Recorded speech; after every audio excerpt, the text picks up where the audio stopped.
Mega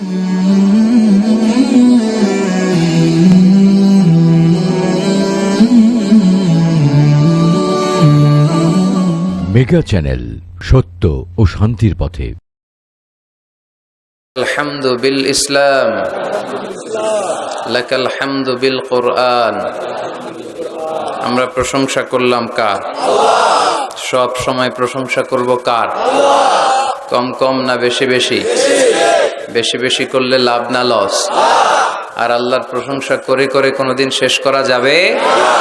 এজন্য কখনোই যেন অভিযোগ না করি আল্লাহর কাছে, কমপ্লেইন যেন না করি। Instead of complaining, we should praise more and more. বেশি বেশি প্রশংসা করতে হবে। অভিযোগ করা যাবে না। অনেকের অনেক দুঃখ, অভিযোগ, আল্লাহ আমারে এটা দিল না, ওইটা দিল না, আমার পাশে সে বড় হয়ে গেল, ও চাকরি পেয়ে গেল, ও ব্যবসায় উন্নতি করলো, ও ভিসা পাইলো, আমি পাইলাম না। আফসোস, ও আফসোস করতে করতে মরবে, ঠিক কি না? আর প্রশংসা যে করবে তাকে নেয়ামতের বাড়ি ধারা আরো বাড়িয়ে দিবে কে? এজন্য আফসোস করব না প্রশংসা করব? অভিযোগ করব না শুকরিয়া করব? আল্লাহ অনেক দিয়েছে, ঠিক কি না? আপনারা শেখ সাদি রাহিমাহুল্লাহর নাম শুনে থাকবেন। বালাগাল উলা বিকামালিহি কাশাফাদ দুজা বিজামালিহি, এই কবিতা লিখে উনি বিখ্যাত হয়েছিলেন। উনি পার্সিয়ান পয়েট, ইরানি একজন কবি। তো ওনার একবার আর্থিক সমস্যা যাচ্ছিল, দৈন্যতা যাচ্ছিল, টাকা পয়সা ছিল না, ফলে ওনার পায়ে দেওয়ার মতো জুতা ছিল না। তো খুব আফসোস করতেছে, হায় রে, আমি এত বড় কবি, আমার পায়ে দেওয়ার মতো জুতা নাই। আফসোস করে ঘর থেকে বের হলেন, দেখলেন এক ভিক্ষুক ভিক্ষা করছে, ওর পাই নাই। কি নাই? আর কবি সাহেবের কি নাই? ওনার জুতা নাই, এজন্য দুঃখ। বের হয়ে দেখে সাইল ভিক্ষুক, ওর পা নাই। এবার উনি সেজদায় পরে আল্লাহর ডেকে বলে, আল্লাহ শুকর আলহামদুলিল্লাহ, অনেক ভালো আছি। শুকর আলহামদুলিল্লাহ, বেশ ভালো আছি, অনেক সুখে আছি।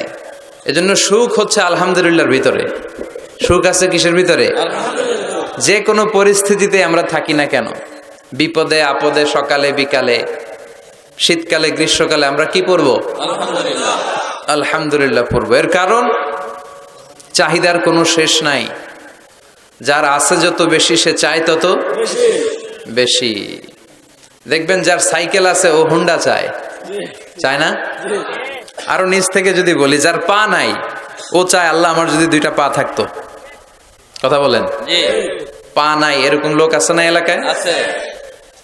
সে হেঁটে যাওয়া লোকদের দিকে তাকিয়ে থাকে, আর তার স্বপ্ন থাকে ওইটা, ইস আমার যদি পা থাকতো। হেঁটে হেঁটে হেঁটে যারা বাজারে যায়, স্কুলে যায়, কলেজে যায়, ওদের আফসোস যারা সাইকেল চালায় ওদেরকে দেখে, তাই না? সাইকেল থাকলে খুব ভালো হইতো, সাইকেল চড়ে চড়ে বাজারে যেতে পারতাম।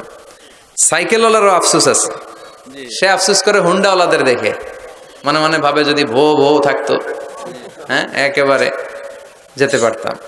হুন্ডাওয়ালাদের আফসোস হচ্ছে প্রাইভেট কারওয়ালাদের দেখে, ইস আমার যদি একটা কার থাকতো।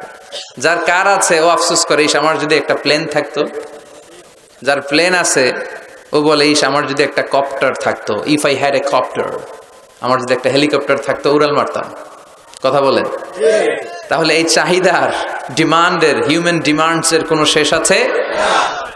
যে এলাকার ছোট্ট মেম্বার, ওই মেম্বার ভাই চায় কি করে চেয়ারম্যান হওয়া যায়। কথা বলেন? যিনি চেয়ারম্যান হয়ে গেলেন, উনি এবার ভাবে কি করে MP, member of the parliament হওয়া যায়, তাই না?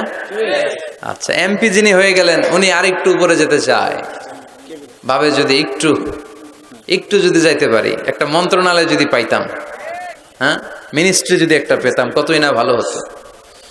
তো মন্ত্রী যিনি হইল, উনি ওনার অনেক শখ, ইস আর একটা জায়গা বাকি। হ্যাঁ কি নাম ওইটার? PM, prime minister. কিন্তু এই দেশে অসম্ভব। কথা বলেন? এই দেশে প্রাইম মিনিস্টার হওয়া যাবে? এক দুজন এদের মধ্যে ধাক্কাধাক্কি, এবং ওনাদেরকে মেনে নিতে হবে। আপনি বাঁচেন আর মরেন, ওনারাই প্রাইম মিনিস্টার। কথা বলেন?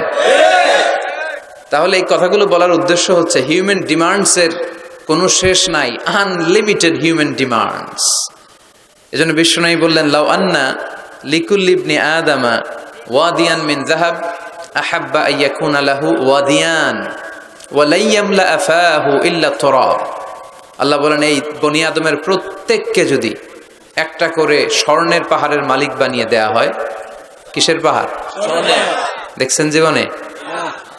আচ্ছা, স্বর্ণের পাহাড়ের যদি মালিক বানিয়ে দেয়া হয়, আহাব্বা আইয়াকুনা লাহু ওয়াদিয়ান, একটা করে স্বর্ণের পাহাড়ের মালিক বানিয়ে দিলেও সে চাইবে কিভাবে আরো একটা স্বর্ণের পাহাড়ের মালিক হওয়া যায়। আচ্ছা, একটু বুঝে শুনে উত্তর করবেন। একটা স্বর্ণের পাহাড়ের মালিক যদি আমি হই, শুধু আমি কেন, আমার 14 পুরুষ এটারে বিক্রি করে খেলেও কি শেষ করতে পারবো? তো আমার আরেকটা লাগবে কেন? আরেকটা দিয়ে আমি কি করব? স্বভাব।